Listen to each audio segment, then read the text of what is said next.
Hello students, welcome to Light Sub Lessons. Myself Rupam Dhani, and today I will discuss about very important topic, that is administrative management theory, or you can say it as a Fayol's 14th principle. So this Fayol's 14th principle, I will discuss this into two parts. So today is the part 1. So what is it? দেখো, after the scientific management theory, Henry foil তিনি administrative management theory প্রবর্তন করেন। So what is that? What is administrative management theory? Henry foil তিনি বুঝেছেন যে কোনো organisation চালাতে গেলে অর্গানাইজেশনের কিছু স্ট্রাকচার ফলো করতে হয়। সেই স্ট্রাকচারটা কেমন হবে, স্ট্রাকচারটার জন্য কি কি আমার দরকার, প্রত্যেকটা এমপ্লয়ি ভালোভাবে যাতে কাজ করতে পারে, ডিসিপ্লিন ওয়াইজ কাজ করতে পারে, ওভারঅল অর্গানাইজেশনাল কালচারটা যাতে ঠিকঠাক থাকে, অর্গানাইজেশনাল এনভায়রনমেন্টটা যাতে ঠিকঠাক থাকে, তার জন্য হেনরি ফয়েল 14 প্রিন্সিপাল তিনি প্রবর্তন করেন। So now let's start about one by one principle of Henri Fayol's principle. So before starting the video, if you are new in this channel, please do subscribe our channel and click the bell icon to get the notification first. So, the first principle of Henry Fayol's, that is division of work. So, division of work is what? That means work is divided into several categories and assigned to employees as per their qualification. দেখো, কোনো একটা organisation, সেই অর্গানাইজেশনের overall কাজ সেটা কি হতে পারে? যে কোনো একটা বিজনেসম্যান, যে কোনো একটা ওনার কোনো একটা কোম্পানির, তার আলটিমেট মোটো কি? তার আলটিমেট মোটো প্রফিট আর্ন করা। সো সে প্রফিটটা পাবে কি করে? প্রফিট সে আর্ন করবে যখন সে রেভিনিউ আর্ন করবে, রেভিনিউ জেনারেট করবে। So revenue, that means sales. So after sales তার কি দরকার? তার একটা প্রোডাক্ট দরকার। সো প্রোডাক্টটা পাওয়ার জন্য কি দরকার? প্রোডাক্টটা পাওয়ার জন্য তার প্রোডাকশান দরকার। সো সেই প্রোডাকশানটা কে করবে? প্রোডাকশানটা করবে এমপ্লয়ি। সো এমপ্লয়ি প্রোডাকশানটা করার জন্য এমপ্লয়িকে আমাকে রিক্রুট করতে হবে। সেটা কে করবে? সেটা করবে আমার HR department. HR department, employee, production সব কিছু হয়ে গেল, বাট তার জন্য আমার কী দরকার? তার জন্য আমার মানি দরকার। সো দ্যাট মিনস সেটা কোন ডিপার্টমেন্ট দেখবে? সেটা দেখবে আমার accounts department. So that means overall একটা অর্গানাইজেশনের সমস্ত ওয়ার্ক, সেই ওয়ার্কটাকে বিভিন্ন ডিপার্টমেন্টে ভাগ করা হয়, সেইটাকে বলা হয় আমার ডিভিশন অফ ওয়ার্ক। সেই জন্য আমার ফার্স্ট প্রিন্সিপাল হলো division of work. Division of work into several department, that may be production, that may be accounts, that may be manufacturing, that may be marketing, that may be sales, that may be HR. Okay, then আমরা যখন employee select করব, আমরা কোনো এমপ্লয়িকে recruit করব, দেন সেই এমপ্লয়ির কিছু qualification থাকে। হতে পারে সেই পার্সনটা হলো বিকম, এমকম, কোনো একটা কমার্সের স্টুডেন্ট, কমার্সের তার স্পেশালিটি আছে। সো ডেফিনেটলি সেই এমপ্লয়ি আমরা অ্যাসাইন করব অ্যাজ পার দেয়ার কোয়ালিফিকেশান ইনটু অ্যাকাউন্টস ডিপার্টমেন্ট। কোনো পার্সন সে যদি ম্যানেজমেন্ট বা মার্কেটিং থেকে স্পেশালাইজেশন হয়, ডেফিনেটলি সে অ্যাসাইন্ড হবে কোনো একটা মার্কেটিং বা সেলস ডিপার্টমেন্টে। So that's why this division of work, that is the first principle.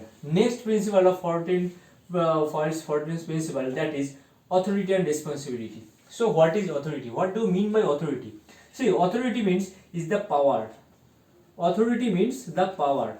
Power means what? Power means right to take decision. I have the right to take decision.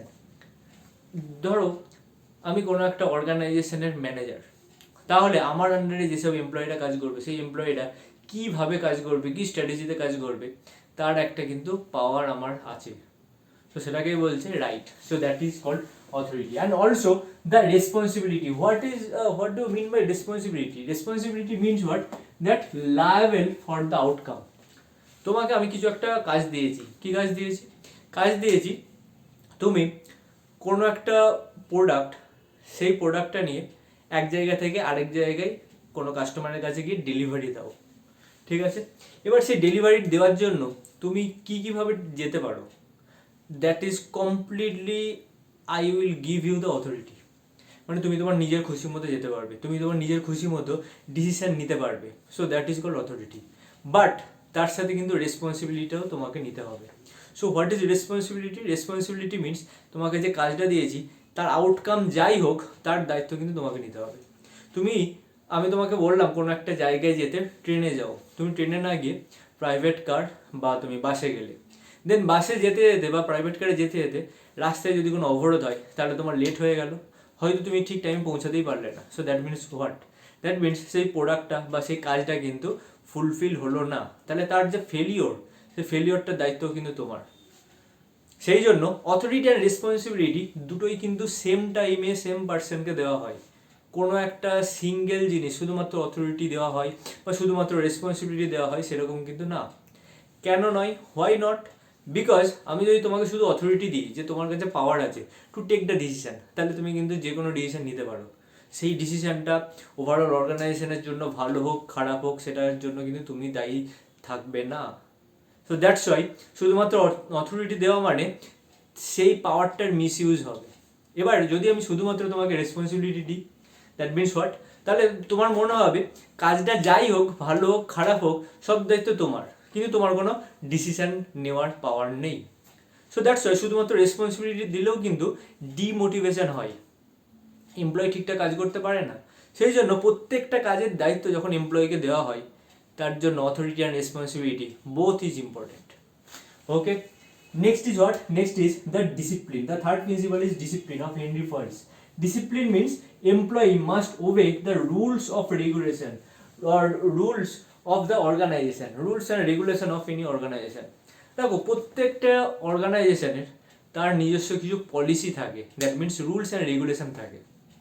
সেই অর্গানাইজেশনটা যদি হয় এবং different অর্গানাইজেশনের rules and regulation বা policy different টাইপের হতেই পারে, as per their organizational environment, as per their organizational culture, as per their output, as per their working condition, different others.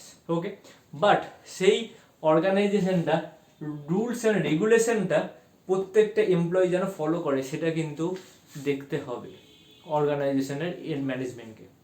Okay, for an example, ধরা যাক কোনো একটা organisation হলো IT sector. So IT sector অর্গানাইজেশনে সবাই কী কাজ করে? সবাই যায় কম্পিউটারে কিছু সফটওয়্যার ডেভেলপ করে, সেটা হতে পারে কিছু মিটিং, হতে পারে কিছু ট্রেনিং দিচ্ছে, বিভিন্ন কাজ হতে পারে। সো এই যে অর্গানাইজেশন যেটা আছে তার রুলস অ্যান্ড রেগুলেশনটা কি, সেখানে কিন্তু অলওয়েজ তার একটা প্রপার প্রোটোকল মেনটেন করতে হয়, প্রপার টাইমিং, যেহেতু এটা corporate, so proper timing maintain করতে হয়, সেখানে প্রপার ডিসিপ্লিন মেনটেন করতে হয়, সেখানে proper rules and regulation, like ধরো বলা হচ্ছে যে সাইলেন্ট, কোনো একটা মিটিং জোন আছে, মিটিং এরিয়া আছে, সেই মিটিং রুমের বাইরে অলওয়েজ সাইলেন্ট থাকা দরকার।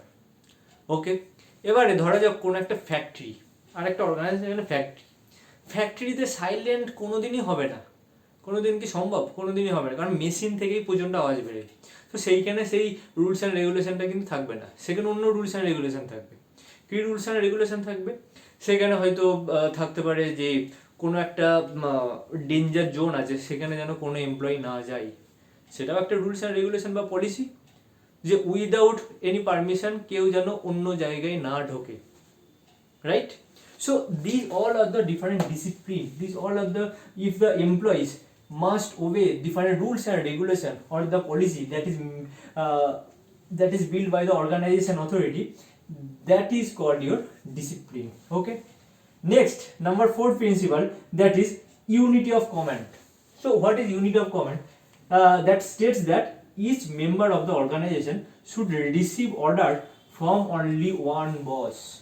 From only one boss. So that means what? That means each member of the organization, each member, কোন একটা অর্গানাইজেশনের, সেটা সেলসম্যান হতে পারে বা সেটা ম্যানেজার হতে পারে বা ব্রাঞ্চ ম্যানেজার হতে পারে, রাইট, বা তোমার এরিয়া ম্যানেজার বা স্টেট ম্যানেজারও হতে পারে।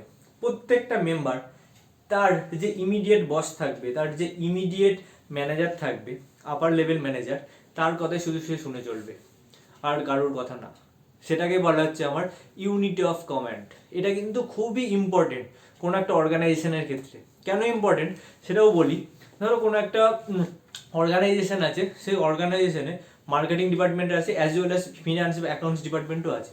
সো অ্যাকাউন্টস ডিপার্টমেন্ট সবসময় চাইবে যাতে ওভারঅল কস্টিংটা কমে, রাইট?